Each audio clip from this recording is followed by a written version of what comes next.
Great Prince of the Genii, you must know that we are 3 brothers, these 2 black dogs and myself.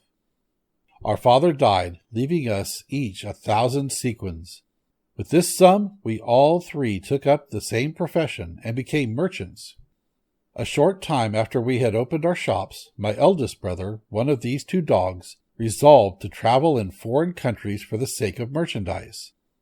With this intention, he sold all he had and bought merchandise suitable to the voyages he was about to make. He set out and was away a whole year. At the end of this time, a beggar came to my shop. "Good day," I said. "Good day," he answered. "Is it possible that you do not recognize me?" Then I looked at him closely and saw he was my brother. I made him come into my house and asked him how he had fared in his enterprise. "Do not question me," he replied. "See me. You see all I have. It would but renew my trouble to tell of all the misfortunes that have befallen me in a year and have brought me to this state." I shut up my shop, paid him every attention, taking him to the bath, giving him my most beautiful robes. I examined my accounts and found that I had doubled my capital, that is, that I now possessed 2,000 sequins. I gave my brother half, saying, "Now, brother, you can forget your losses." He accepted them with joy, and we lived together as we had before. Some time afterwards, my second brother wished also to sell his business and travel. My eldest brother and I did all we could to dissuade him, but it was of no use. He joined a caravan and set out. He came back at the end of a year in the same state as his elder brother. I took care of him, and as I had 1,000 sequins to spare, I gave them to him, and he reopened his shop. One day my 2 brothers came to me to propose that we should make a journey in trade. At first I refused to go. "You traveled," I said, "and what did you gain?" But they came to me repeatedly, and after having held out for 5 years, I at last gave way. But when they had made their preparation, and they began to buy the merchandise we needed, they found they had spent every piece of the 1,000 sequins I had given them. I did not reproach them.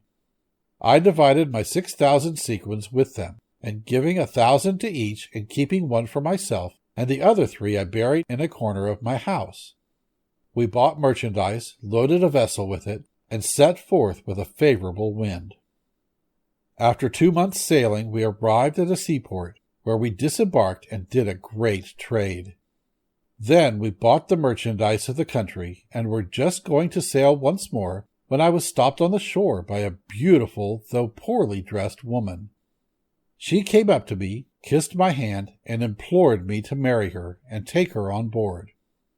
At first I refused, but she begged so hard and promised to be such a good wife to me that at last I consented. I got her some beautiful dresses, and after having married her, we embarked and set sail. During the voyage, I discovered so many good qualities in my wife that I began to love her more and more. But my brothers began to be jealous of my prosperity and set to work to plot against my life.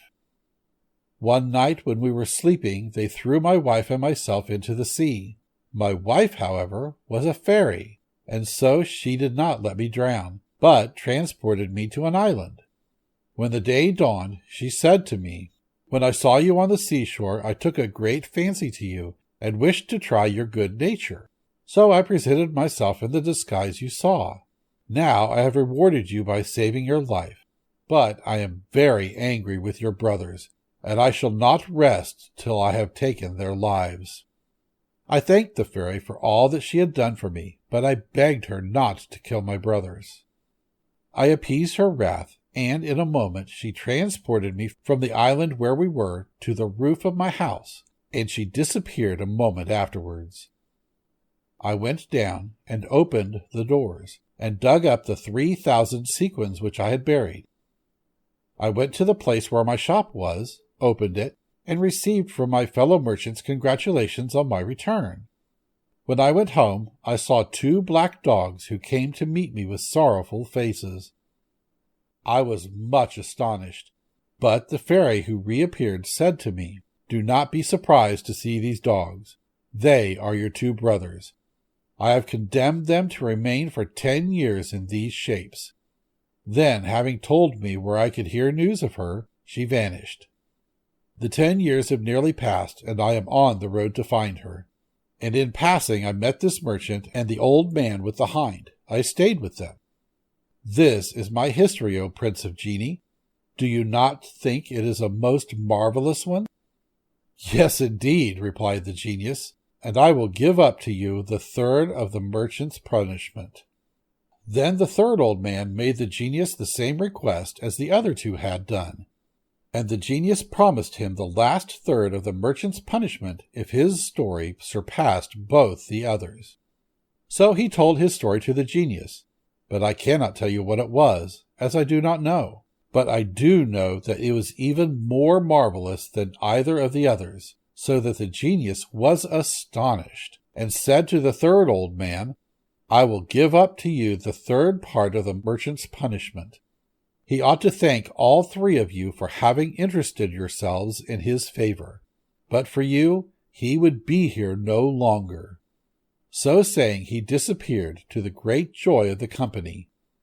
The merchant did not fail to thank his friends, and then each went on his way.